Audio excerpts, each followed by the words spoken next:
Ich möchte mit euch heute Morgen über etwas reden, oder mit uns allen, wo uns wirklich alle betrifft. Erstens, weil wir sind alle Menschen, wir leben alle auf dieser Welt und was uns da innen und am Livestream alle gemeinsam ebenfalls verbindet ist, wir folgen Jesus nach. Und zwar möchte ich heute über Leidenschaft für Jesus reden. Leidenschaft und echte Begeisterung für Jesus. Weil ich weiss eins, wir leben in einer Welt und wir leben in einer Gesellschaft, wo, wenn es um Glauben, wenn es um Gott und wenn es um Jesus geht, dann schwimmen wir nicht mit dem grossen Mainstream mit.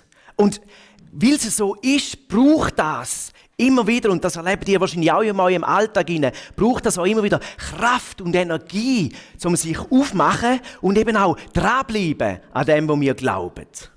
Und genau da ist Leidenschaft und Eifer für Jesus so entscheidend in unserem Leben.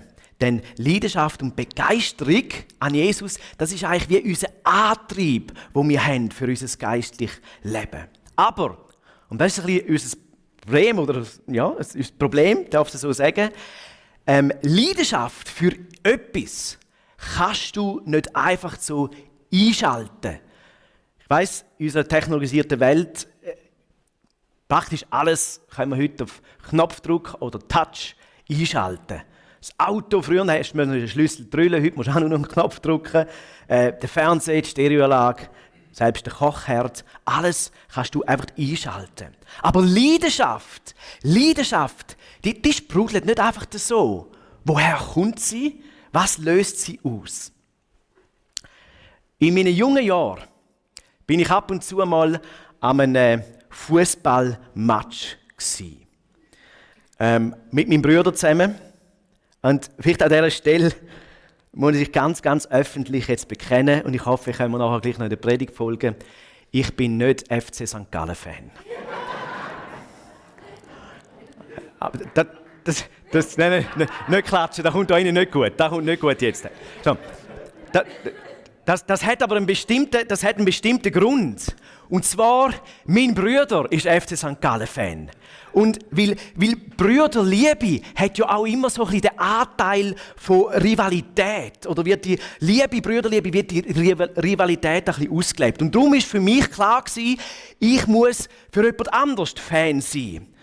Und als strategisch denkender Mensch ist es für mich klar gewesen, mein Club, wo ich dann Fan bin, muss besser sein als die grün-weißen St. Galler. Und es war für mich dann logisch gewesen, ich wähle einen Club anhand von der Erfolg und anhand von der aktuellen Rangliste.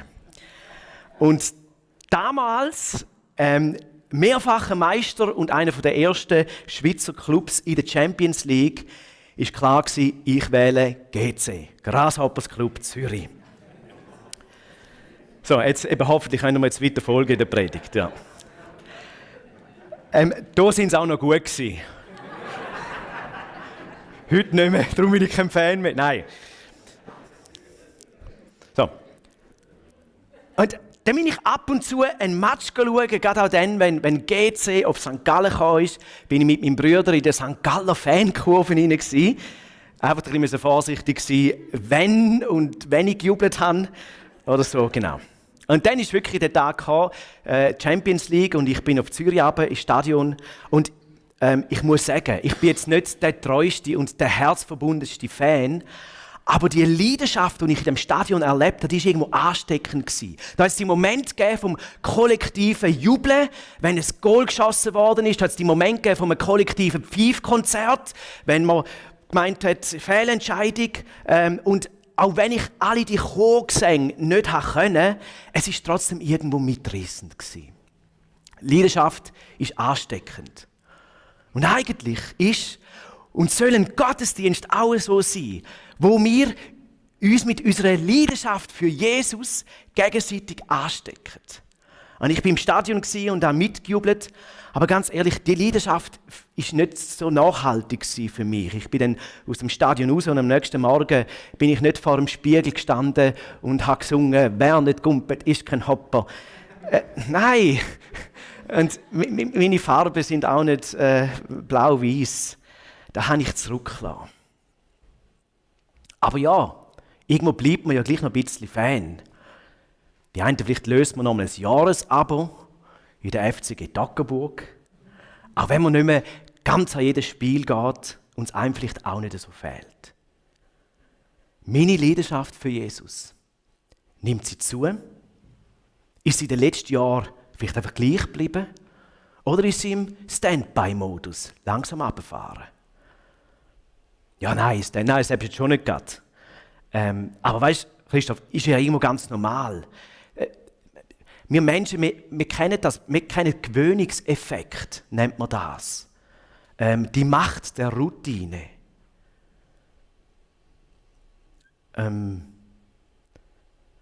Vielleicht kennen wir das alle, du hast ein neues Bike gekauft, ein E-Bike, und bei jedem schönen Wetter bist du auf dem Sattel. Aber jetzt steht es mehrheitlich in der Garage. Wir alle würden ähnliche Beispiele kennen. Ist doch ganz normal. Doch genau darum packt es mich so. Wenn ich in der Bibel lese, wenn ich lese von einem Mann mit Namen Paulus, mit einer Leidenschaft und mit einem geistlichen Feuer. Wir gehen heute miteinander in den Philipperbrief ins 3. Kapitel rein. Und wir bleiben ein bisschen dort drin. Und so als Einstieg möchte ich euch Vers 13 und 14 lesen. Philipper 3, 13 und 14. Dort heißt es: Geschwister, ich bilde mir nicht ein, das Ziel schon erreicht zu haben. Eines aber tue ich. Ich lasse das, was hinter mir liegt, bewusst zurück. Konzentriere mich völlig auf das, was vor mir liegt. Und laufe mit ganzer Kraft dem Ziel entgegen, um den Siegespreis zu bekommen. Den Preis, der in der Teilnahme an der himmlischen Welt besteht, zu der uns Gott durch Jesus Christus berufen hat. Freunde, nur in diesen 2 Versen. Leidenschaft, da ist keine Spur von einem Gewöhnungseffekt. Und es packt mich umso mehr, wenn ich weiß, dass der Paulus, der das schreibt, seine überaus vielversprechende Karriere als Pharisäer für Jesus aufgegeben hat, um Vollgas für Jesus zu laufen. Der Paulus ist Single geblieben. Er hat auf Ehe, er hat auf Familie verzichtet für Jesus. Auf seine Missionsreise hat er seine Gesundheit, ja sogar sein Leben aufs Spiel gesetzt. Und jetzt, wo er diesen Brief schreiben tut, sitzt er schon mehr als 1000 Tage im Gefängnis. Schon mehr als 1000 Tage im Gefängnis. Ich weiss, vielleicht haben es die einen von euch mitbekommen. Der dänische Evangelist, der Torben Sondergaard, mehr als ein Jahr im Gefängnis, ist jetzt kürzlich frei gelassen worden. Und die mir folgen von Last Reformation, das ein bisschen mitgenommen haben, da ist ein anderer Mann aus dem Gefängnis gekommen, als er innen ist. Der Paulus mehr als 1000 Tage im Gefängnis. Seine Leidenschaft, sein Eifer ist aber on fire. Und genau diese Leidenschaft, die möchte ich auch. Und in dem Text, den wir heute Morgen miteinander anschauen, da drin steckt wirklich das Benzin, da drin haben wir den Brennstoff, die Energie, dass die Leidenschaft nicht einfach nur so ein bisschen auf Sparflamme weiterläuft, sondern wirklich antreibt. Und ich glaube, ich rede nicht nur für mich, auch viele von uns, Leidenschaft für Jesus ist in unserem Alltag nicht immer das, was wir zuvorderst haben, aber eigentlich doch gern möchten. Und so war wirklich mein Gebet auch für den heutigen Morgen, dass der Heilige Geist etwas in unseren Herzen bewegt, wenn wir durch den Text durchgehen. Wir fangen mit dem Vers 8 an, im 3. Kapitel. Jesus Christus, meinen Herrn zu kennen, ist etwas so unüberbietbar Großes, dass ich, wenn ich mich auf irgendetwas anderes verlassen würde, nur verlieren könnte. Jesus kennen dürfen, etwas unüberbietbar Großes. Und ja, da sagen die meisten von uns Amen dazu. Wir singen Lieder. Jesus, wir erheben dich. Haben wir gerade gesungen vorher. Unser König bist du. Aber der Paulus hat das Lied im Gefängnis nicht nur gesungen, geschrieben und geglaubt, sondern auch Konsequenz, wo ein solches Statement mit sich zieht, hat er mutig gelebt und durchgezogen. Gell, wir Menschen, wir sind ja nicht immer so konsequent mit dem, was wir wissen, auf der einen Seite und auf der anderen Seite dann auch leben. Und ohne ich jetzt jemandem nahe treten, vielleicht mögt ihr euch noch erinnern, etwa vor einem Jahr oder ein bisschen mehr als einem Jahr, hat man im Zusammenhang mit dem Klima von Flugsünder geredet. Flugsünder. Das war ganz hoch im Kurs. Das hat nichts damit zu tun, dass im Flugzeug oben gesündigt wird, sondern es hat damit zu tun mit dem grossen CO2-Ausstoß, den ein Flugzeug pro Person und Flug hat. Und dann war es tatsächlich so, da sind ein paar Reporter am Flughafen gegangen und die haben die Passagiere mit einem Ticket in der Hand gefragt, sie fliegen, aber sie wissen schon, Klima und so, haben sie kein schlechtes Gewissen. Und die einen haben so gesagt, ja, ich weiß schon, aber dafür dusche ich nur kurz. Und ich kaufe regionale Produkte.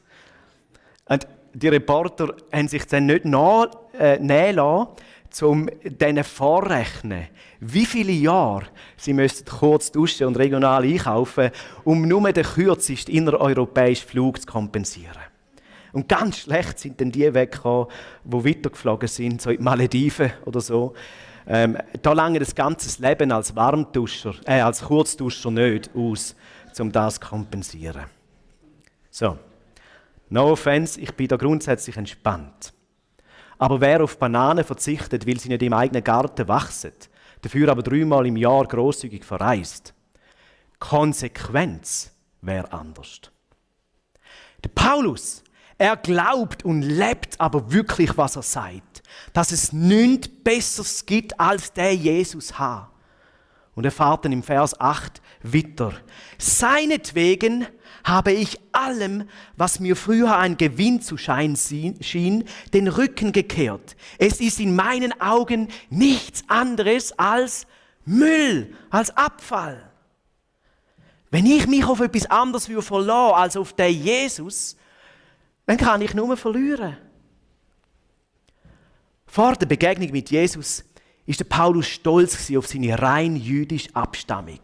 Er hat Anerkennung gefunden als Pharisäer, als der Genaueste der Genauen, wenn es darum ging, das Gesetz zu halten. Er hat die 613 Gebote inklusive die Verschärfungen darüber herausgehalten. Er war diszipliniert, er hat wirklich an sich selber gearbeitet.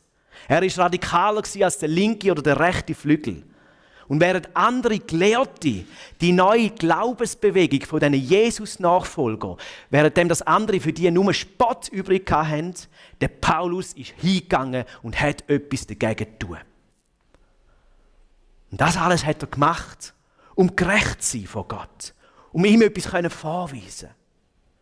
Doch nach der Begegnung mit Jesus sagt er, dass das alles absolut keinen Wert mehr hat. Es ist Abfall, es ist Ballast geworden. Wenn auch alles, was ich früher noch Wertvolles gemeint habe zu haben, wenn ich all das behalten würde und Jesus dabei nicht könnte haben, ich wäre ein armseliger Verlierer. Wir übergumpen kurz ein paar Vers und gehen vom Vers 12 zum Vers 12, dass wir verstehen, woher der Gedankengang jetzt denn geht. Wir kommen dann schon wieder zurück, aber kurz Vers 12. Nicht, dass ich schon vollkommen bin und das Ziel erreicht hätte, aber ich setze alles daran, ans Ziel zu kommen und von diesen Dingen Besitz zu ergreifen, nachdem Jesus Christus von mir Besitz ergriffen hat. Und das ist der Punkt heute Morgen, die Aussage, die ihr dürft mitnehmen und alle Notizenschreiber, Note-Takers, das ist euer Satz, den ihr einrahmen könnt.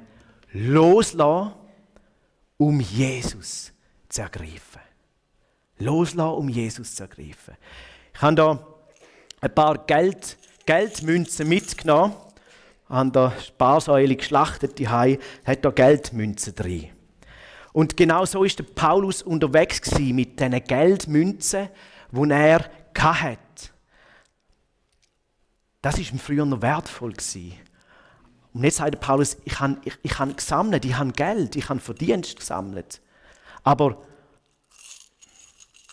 wenn ich das Geld, wenn ich das, was ich jetzt in meinen Händen habe, wenn ich das nicht loslasse, dann bin ich ein Verlierer. Und wir würden so sagen, hey, also Paulus, so schlimm ist das nicht. Ich meine, die Münze, 5 Lieber und 2 Franken oder ein paar, das sieht noch wertvoll aus. Lieber der Spatz in der Hand, als die U-Bahn auf dem Dach. Aber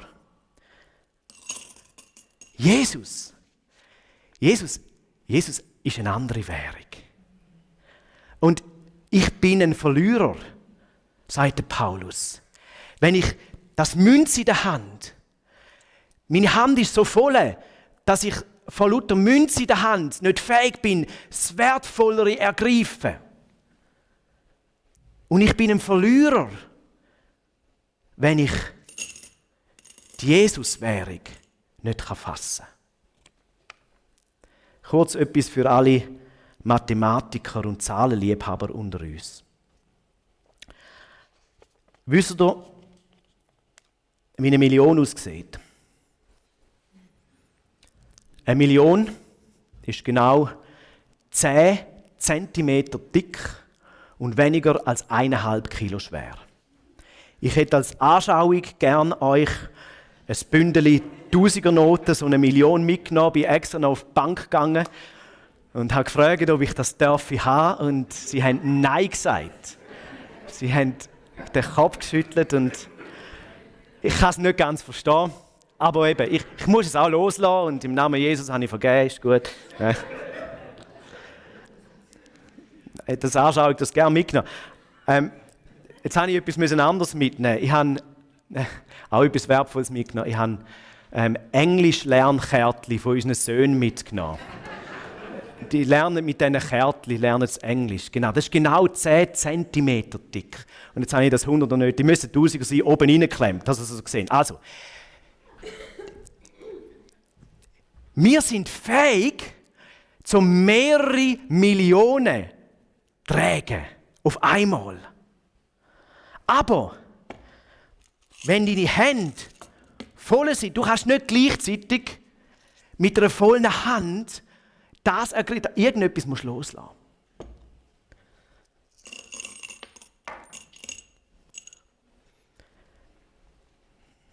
Wenn ich festhalte an dem und Jesus nicht zu fassen bekomme, bin ich Loser. Zurück zum Vers 8. Der Gewinn, nach dem ich strebe, ist Christus. Münze gegen. Das ist der Gewinn. Vers 9. Es ist mein tiefster Wunsch, mit ihm verbunden zu sein. Verbunden mit Jesus. Aber meine Hände sind schon gefüllt. Ich kann gar nicht greifen. Der Paulus ist konsequent in dem, was er tut. Und der Paulus lässt los. Er will mit diesen Dingen nichts mehr zu tun haben, um sich an Jesus festzuhalten und mit ihm verbunden zu sein. Darum will ich nichts mehr wissen von jener Gerechtigkeit, die sich auf das Gesetz gründet und die ich mir durch eigene Leistungen erwerbe. Da ein 2 Fränkler, da ein 5 Lieber. Echt? Selbst wenn du pro Tag 105 Lieber würdest sammeln, wäre etwa 500 Franken dann im Tag, 20 Millionen würdest du in deinem ganzen Leben nicht zusammenbringen. Geht heute Morgen auch nicht um Geld. Die Bibel sagt, mit eigener Leistung vor Gott, dem heiligen Gott bestehen, vergiss es. Wir brauchen Jesus. Seine Währung macht uns gerecht. Vielmehr geht es mir um die Gerechtigkeit, die uns durch den Glauben an Christus geschenkt wird. Die Gerechtigkeit, die von Gott kommt und deren Grundlage der Glaube ist. Wenn wir kurz ein bisschen eintauchen in das, dass wir die Aussage fassen können. Der Paulus als Jude, als exzellenter Kenner von der Heiligen Schrift vom Alten Testament. Er hat gewusst, was die wichtigste Frage von einem Menschen einmal wird sein. Nämlich, wie stehe ich vor Gott? Und bis heute, jeder Mensch, du und ich, jeder Mensch wird einmal vor Gott stehen. Ewiges Leben, ewiger Tod. Und in dieser Begegnung mit Jesus erkennt der Paulus, meine eigene Währung langt nicht. Ich brauche die Gerechtigkeit von Jesus. Er ist es, wo durch sein Opfer am Kreuz jedem das schenkt, was im Glauben annimmt. Jedem Gerechtigkeit schenkt, was im Glauben annimmt. Was mir früher ein Gewinn zu sein schien, es ist in meinen Augen wertlos geworden. Es ist Ballast für mich. Meine Hände sind gefüllt mit dem und es hindert mich, Jesus zu fassen. Radikal loslassen, um Jesus Christus ergreifen zu können. Das ist das, was der Paulus in dem Text sagt. Und jetzt weiss ich, jetzt haben wir ein kleines Problem. Für unser Umfeld, für unseren Kontext. In seinem Umfeld von Paulus, in der jüdischen Kultur, ist genau das bestimmend Lebensthema gewesen. Wie werde ich gerecht vor Gott?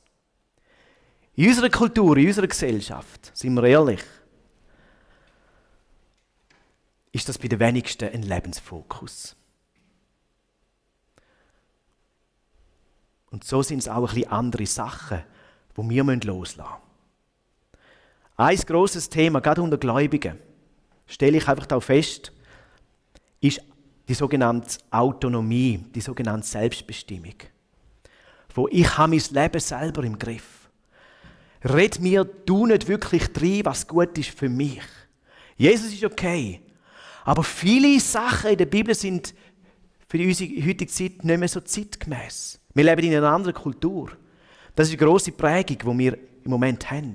Gerade letztens mit jemandem geredet und im Sinne von, hey, das ist nicht Gott und das ist nicht, was die Bibel zu dem Thema, wo jetzt du lebst, dazu sagt. Und die Antwort ist sehr kalt gekommen. Heute ist halt eine andere Zeit. Im Sinne von, ich habe das letzte Wort. Aber wenn wir zu Jesus kommen, mit dieser Haltung von, ich weiss es selber auch, dann haben wir unsere Hände gefüllt mit dieser Haltung und nicht frei zum Jesus ergreifen. Vielleicht ist es aber etwas anderes. Vielleicht ist es der Wunsch nach Anerkennung, dazugehören wollen. Vielleicht sind unsere Träume und unsere Wünsche grösser als Jesus. Vielleicht ist es unser Besitz, ein Sport, ein Hobby, Karriere oder eine Beziehung zu einem anderen Menschen, wo plötzlich wichtiger ist als Jesus. Was auch immer wir festhalten, Sachen, die uns die Hände füllen, Ballast, wo wir festhalten und darum Jesus nicht umarmen können. So wertvoll, dass das auch grundsätzlich sein mag. Jesus hat einmal gesagt, was nützt es einem Mensch, wenn er die ganze Welt gewinnen würde? Alles Geld, jede Immobilie, aller Reichtum, jede Rolex, jede Lamborghini. Was nützt es, wenn er selbst dabei sein Leben einbüssen würde? Wenn sein Leben keine Zukunft in der Gemeinschaft mit Gott hat. Denn es kommt der Tag, da der Menschensohn mit seinen Engeln in der Herrlichkeit seines Vaters kommen wird und jedem nach seinem Tun vergelten wird. Matthäus 16, 26, 27. Wir wollen erwarten, und darum sind wir heute Morgen auch da, dass der Heilige Geist zu uns redet und uns Offenbarung schenkt. Und wir brauchen das immer wieder, um ballastlos zu werden. Was füllt meine Hände? Was hindert mich, Jesus wirklich mit beiden Händen voll zu halten und ergreifen? Wir werden dann nach der Predigt noch das Abendmahl nehmen und uns auch die Fragen stellen, nach der Zeit hier haben. Was habe ich noch in meinen Händen, was gilt zum Loslassen, um wirklich Gemeinschaft zu haben?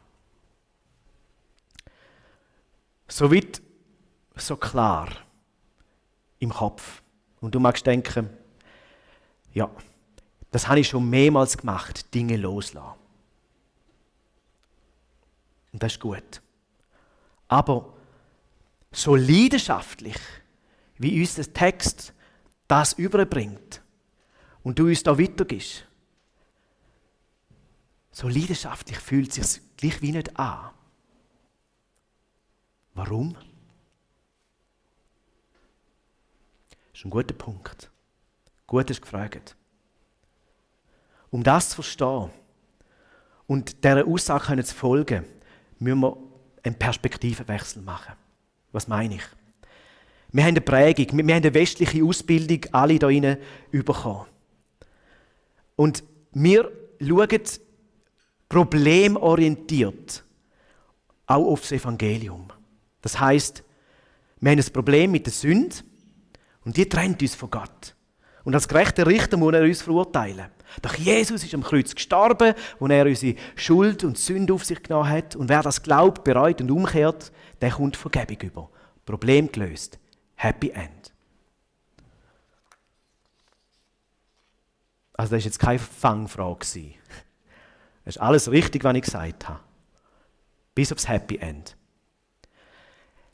Wenn wir die Bibel lesen, wie sich Gott offenbart und was sein Herzensanliegen ist, sehen wir, dass Gott zwar das Problem der Sünde lösen musste, aber sein Ziel dahinter war, dass er Beziehung haben mit uns. Jesus ist in die Welt gekommen, damit wir Kinder Gottes werden können. Eine der letzten Worte von Jesus: Ich wünschte, dass ihr dort seid, wo ich bin. Beziehung. Ich gehe hin und bereite Wohnungen. Und dann komme ich wieder, um euch zu mir zu holen, dass wir dann für immer zusammen sind. Und darum ist die Hinwendung zu Jesus grundsätzlich kein Happy End, sondern der Startpunkt für eine Beziehung mit Gott. Happy End und Start, End und Start. Gebt mir recht, das liegt noch weit auseinander. Wer unter uns auf Ältere sein kann das nachvollziehen. Nach 9 Monaten Schwangerschaft und der Geburt ist man zwar happy, aber das ist nicht das Ende. Gegenteil. Mit der Geburt ist es nicht fertig. Jetzt fängt es an. Jetzt sind wir Familie. Jetzt lernen wir das kleine Baby kennen. Jetzt bauen wir eine Beziehung aus. Wir lernen es lieben und. Und darum ist es keine Floskel, wenn wir im Vers 10 weiterlesen. Ja, ich möchte Christus immer besser kennenlernen. Und die Leidenschaft, und genau das meint eben die Leidenschaft für Jesus. Und wir lesen oder haben schon gelesen, mit welcher Intensität, oder wir können da fast sagen, mit was für einer Radikalität das gelebt wird. Und das fordert mich echt raus. Der ganze Vers 10 und dann 11. Ja, ich möchte Christus immer besser kennenlernen. Ich möchte die Kraft, mit der Gott ihn von den Toten auferweckt hat, an mir selbst erfahren und möchte an seinem Leiden teilhaben, sodass ich ihm bis in sein Sterben hinein ähnlich werde. Dann werde auch ich, das ist meine feste Hoffnung, unter denen sein, die von den Toten auferstehen. Ich möchte Christus immer besser kennenlernen. Und in dem geht es nicht darum, dass wir immer mehr von Jesus wissen, sondern da geht es um eine Beziehung, um eine Begegnung mit Jesus.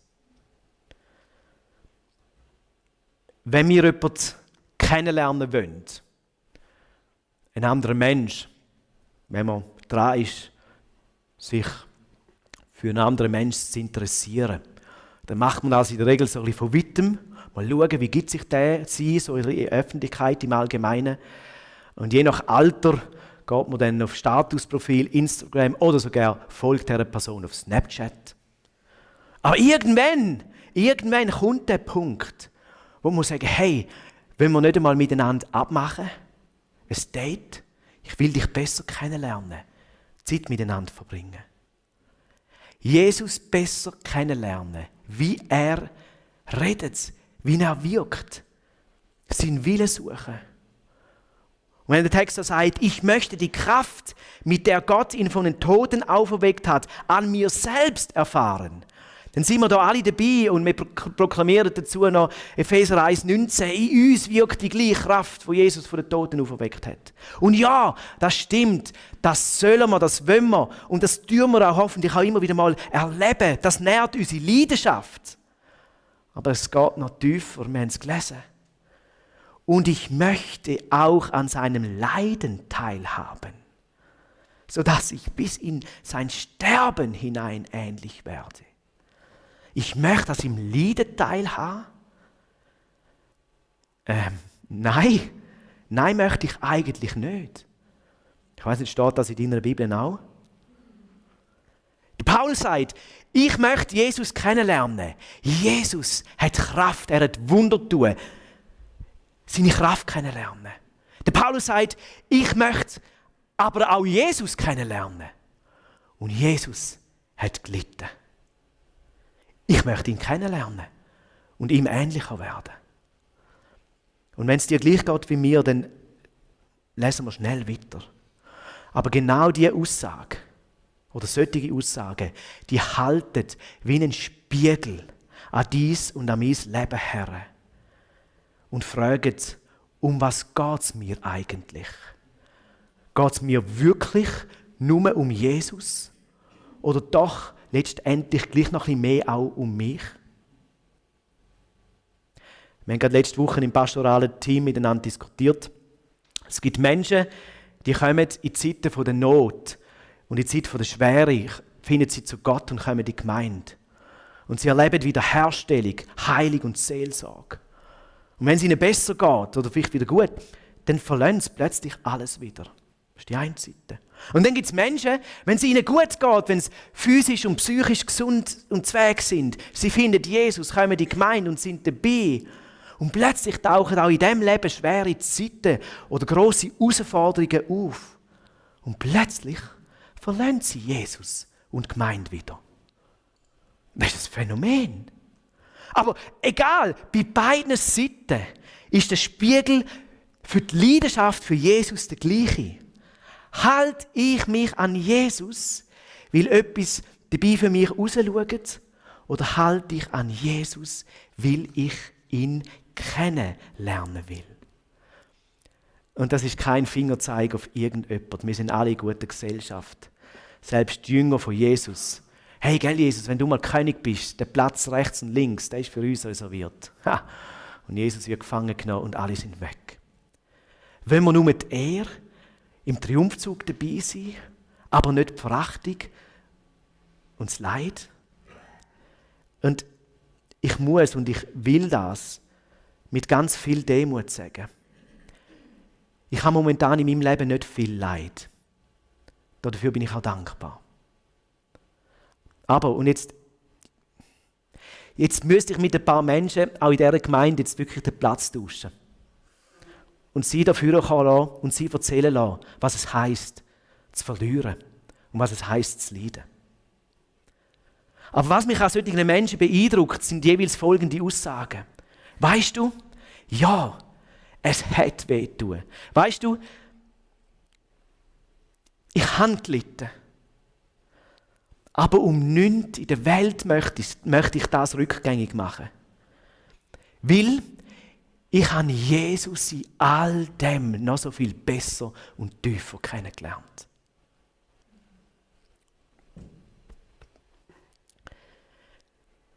Bei einer Hochzeit, wir haben erst gerade 2 gefeiert, dürfen nächstes Jahr weitere feiern, da geben wir uns ein Versprechen, in guten wie in schlechten Zeiten. Und ja, hoffentlich mehr gute, aber das ist nicht der Punkt. In einer Liebesbeziehung zu deinem Ehepartner, die immer tiefer wird, die entsteht nicht einfach nur in guten Zeiten. Gerade in schwierigen und herausfordernden Zeiten lernst du dein Gegenüber besser kennen. Und das kann noch zu mehr Tiefe, Nähe und Intimität führen. Versteh mich richtig, es geht nicht darum, zum Leid zu suchen, um sich zu quälen, um etwas vorweisen. Es geht um Leidenschaft und Beziehung mit dem ganzen Jesus verbunden zu sein. Unsere Leidenschaft für Jesus wird angetrieben von dem, wo ich bereit bin zum Loslassen, um Jesus zu ergreifen und um ihn dann in dieser Ergriffenheit immer besser kennenlernen und Anteil haben an seiner Kraft, aber auch an seinem Leiden. Amen. Musikerband, ein Teil. Ich möchte, bevor wir das Abendmahl dann nehmen, ich möchte mit uns noch beten. Und wie ich es angetönt habe, uns noch Zeit geben. Wo wirklich jetzt einfach der Heilige Geist in unser Leben kann reinreden und uns zeigen, mit was sind denn meine Hände noch gefüllt. Hindert mich irgendetwas, Jesus zu ergreifen. Nimm das ernst heute Morgen. Lass los. Darf ich euch bitten, alle aufzustehen? Das ist ein heiliger Moment auch. Jesus, in unserem Bibeltext heute Morgen haben wir gelesen, du hast mich ergriffen. Und danke dürfen wir das wissen. Es gibt nichts Besseres, als dich zu haben. Herr, du kennst uns und wir bekennen kollektiv heute Morgen die Leidenschaft, von der wir gelesen haben und gehört haben. Da wäre so viel mehr noch drin, da würde so viel mehr drin liegen. Doch manchmal sind Sachen da, die mich hindern, mich ganz an dir halten können. Und so bitte ich dich, Heiliger Geist, dass du jetzt, heute in unser Leben hineinredest und uns aufzeigst, was halte ich noch fest? Was hindert mich, dich ganz zu ergreifen? Denn im Verstand weiss ich, dass das, was wir gelesen haben, dass das wahr ist. Ich kann nur verlieren, wenn ich festhalte. Red du jetzt in unser Leben hinein. Was ist es, was ich beiseite legen soll, um dich ganz zu haben? Halleluja.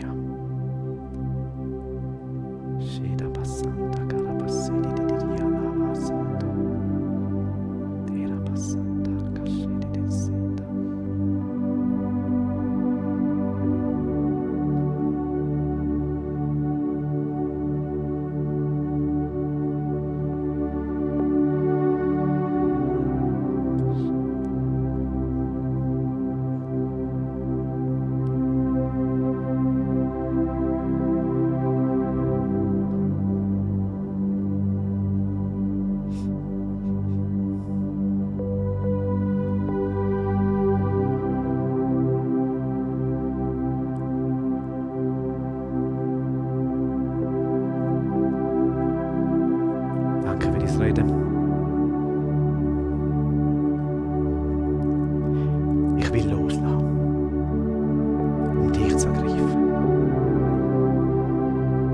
Amen. Amen. Darf ich nochmal Platz nehmen? Und so, wenn wir mit unseren leeren Händen jetzt zum Abendmahl gehen, um Jesus zu haben. Markus, darf ich dich bitten?